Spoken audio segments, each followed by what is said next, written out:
Hey guys, I literally just got home from riding my bike, as I usually do, but today it was incredibly windy.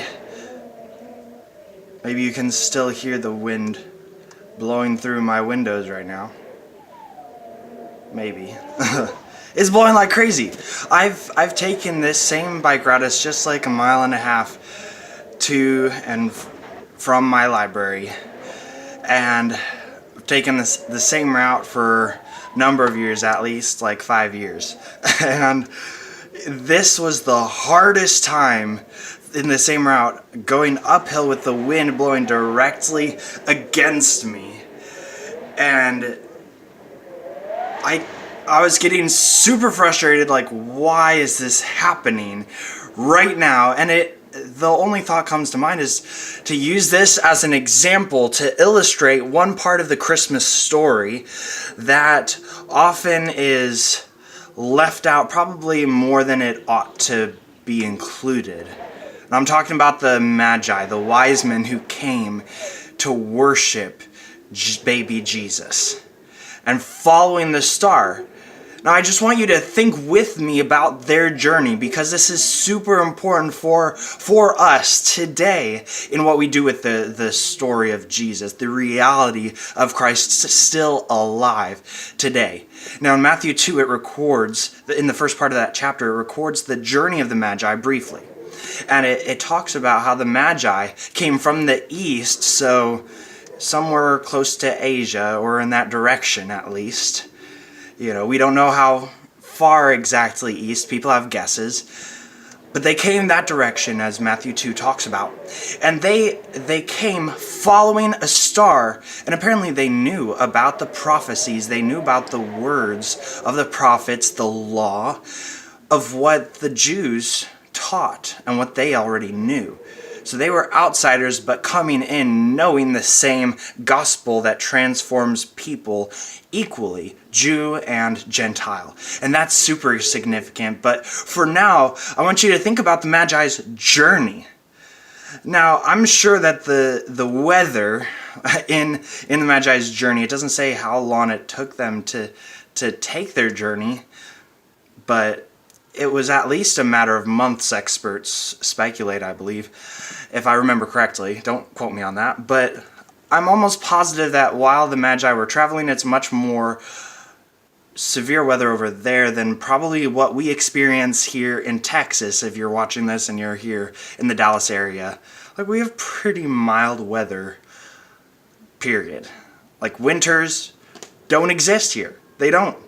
I'm sure the Magi in their journey, they were coming from a foreign land into Israel. Just imagine this with me. They were coming, and imagine the hard journey. I'm sure it was not easy, leaving behind maybe their students. If they were wise men, they were probably teachers apprenticing people, so they would have had to give up their livelihood for a time, whatever that might have been, to go on this journey to Bethlehem, which it ends up, they end up going and meeting baby Jesus with Mary and Joseph after the star directs them, as Matthew 10 and 11 talks about. Matthew chapter 2, verses 10 and 11, it talks about that, where the Magi found, after the star led them, God led them. The light of the world, just think about that. Like the star,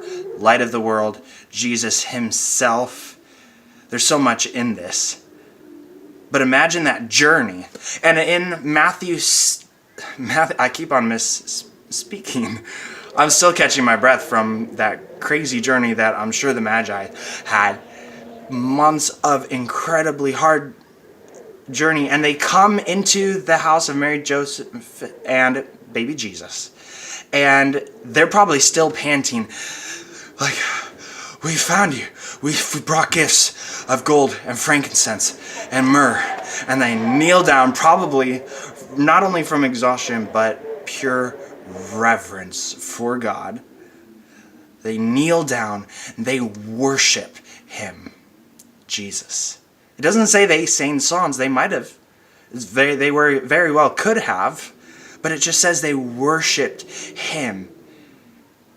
They showed it with their lives, but also with their words, the words of their mouth and the meditations of their heart, to bring alive Psalm 19:14.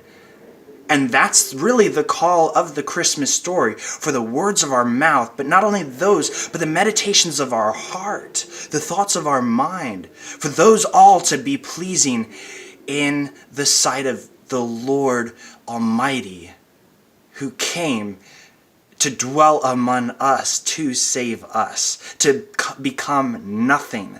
Let us think about that. Let that sink in of what Jesus did and how the Magi worshiped God through not only their journey and not only in their gift giving, but also their worship of their mouths.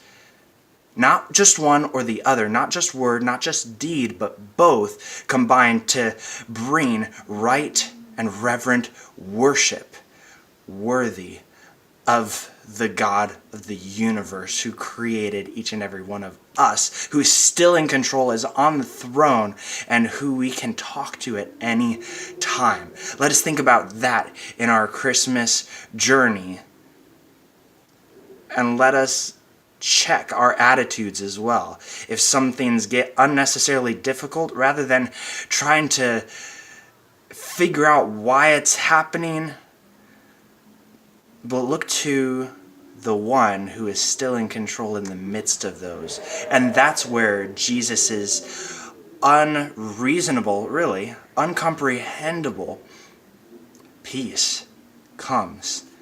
And through our weakness, that's where God's power is made perfect. This Christmas and for all of eternity. Let worship not just be songs, but our actions and deeds, not from our own strength, but God's, through our weakness. God bless.